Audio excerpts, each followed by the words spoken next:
नमस्कार दोस्तों, बहुत बहुत स्वागत है आप सबका एक बार फिर से पॉलिटिकल डिफेंस में। दोस्तों, क्या कोर्ट अब देश में गैर कानूनी कामों को रोकने के बजाय उन्हें प्रोत्साहित कर रहा है? एक बड़ा सवाल उठ रहा है। आज हम इसी बारे में चर्चा करने वाले हैं, जो कि बहुत महत्वपूर्ण हो जाता है इस देश के लिए। हनुमान जयंती की शोभा यात्रा पर हमले के बाद दिल्ली के जहांगीरपुरी में जबरदस्त हिंसा हुई, आपको मालूम है। इससे पहले देश में भी कई राज्यों में सुनियोजित तरीके से हिंसा की गई।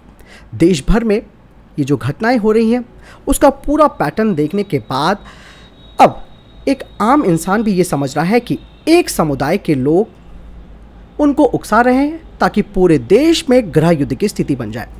जहांगीरपुरी हिंसा के बाद वहां अवैध अतिक्रमण हटाने के लिए बुलडोजर पहुंच गया और तेजी से उसने अतिक्रमण को हटाया, लेकिन कोर्ट ने दखल दिया और इस काम को तुरंत रोकने के आदेश दे दिए। भाजपा विरोधी राजनीति समर्थक और उनका जो इकोसिस्टम है, पिछले एक साल में बुलडोजर का विरोध कर रहा है। सुप्रीम कोर्ट के आदेश के बाद अब लोग उसका मीम्स बनाने लगे हैं।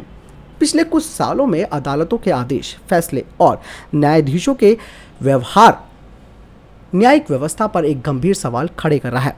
उन गंभीर सवालों में से पहले ये जान लीजिए कि दिल्ली में जब पहली बार बुलडोजर चला था, तब 1 दर्जन लोगों ने अपनी जान गंवाई थी। शायद आप में से बहुत कम लोग इस बारे में जानते हैं। गूगल में अगर आप तुर्कमान गेट कांड डालकर सर्च भी करेंगे तो आपको पता चल जाएगा कि आज से 46 साल पहले हुआ क्या था, जब दिल्ली के तुर्कमान गेट इलाके में केंद्र की कांग्रेस सरकार ने गोलियां चला दी थी। गोलियां चलानी पड़ गई थी दोस्तों। और दिल्ली के शाहीन बाग मॉडल के सफलता के बाद अब पूरे देश में क्या हो रहा है और क्या होने वाला है, इस पर गंभीरता से विचार करेंगे तो आप अंदर से सहम जाएंगे। दोस्तों, इस माहौल के पीछे सुप्रीम कोर्ट का भी सबसे बड़ा हाथ है। ये बात अब आपको माननी पड़ेगी। 1 साल तक देश के अलग हिस्सों में सड़क घेर कर करोड़ों लोगों का जनजीवन मुट्ठी भर लोगों ने प्रभावित किया, लेकिन न्यायालय ने फैसला सुनाने के बजाय उसको लटकाए रखा। न्यायालय की तरफ देखता आम इंसान त्रस्त होकर सड़कों पर उतर आया और दंगे हो गए। दिवाली पर पटाखे बंद करना हो, या फिर यूपी में कांवड़ पर रोक लगाना हो, या फिर केरल में ईद मनाने के लिए छुट्टी देना हो, समाज में जज साहब के हर फैसले की समीक्षा, सवाल और मीम्स बनते हैं। दिल्ली में दंगा और आंदोलन खत्म होने के 3 महीने के बाद न्यायालय ने कहा कि सड़क पर बैठना गैर कानूनी है।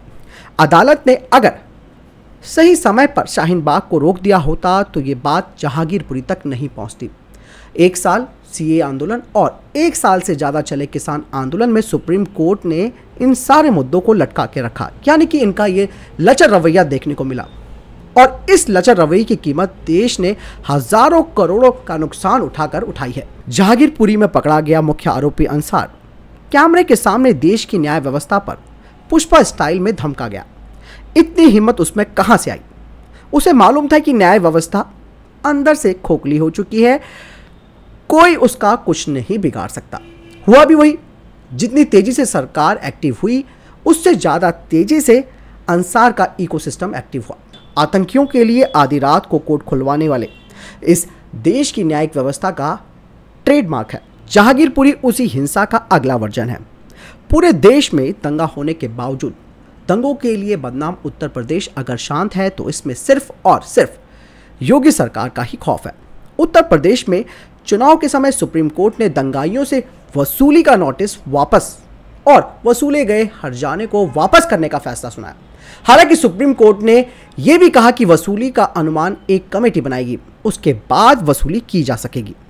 इस तरीके के फैसले से दंगाइयों की हिम्मत बढ़ी है।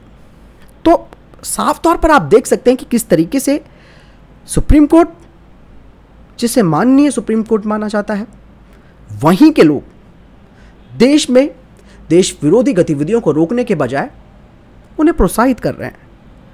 एक आम आदमी जब न्याय की गुहार लगाता है कोर्ट में, सालों चक्कर काटने पड़ जाते हैं, चप्पलें घिस जाती हैं और न जाने कितना समय, कितना धन उसका निकल जाता है, लेकिन उससे न्याय नहीं मिलता। लेकिन इस तरीके के जो देश विरोधी काम हो रहे हैं, उनके लिए तुरंत फैसला आ रहा है। कितनी बड़ी शर्म की बात है। सवाल उठते हैं दोस्तों न्यायालय पे। आप आज भी कोर्ट में जाकर देख लेंगे कि कितने मामले पेंडिंग पड़े हुए हैं, लेकिन अभी जहांगीरपुरी में फटाफट से बुलडोजर रुकवा दिया गया।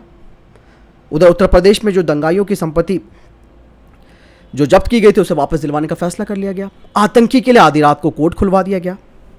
तो आप समझ सकते हैं दोस्तों कितना बड़ा प्रश्न चिन्ह हमारी न्याय व्यवस्था पर आता है। वक्त आ गया है सुधारने का। इसके लिए बहुत कड़े और सख्त कदम उठाने पड़ेंगे। न्याय व्यवस्था देश के लिए बहुत ज़रूरी है और सुप्रीम कोर्ट तो छोड़िए दोस्तों।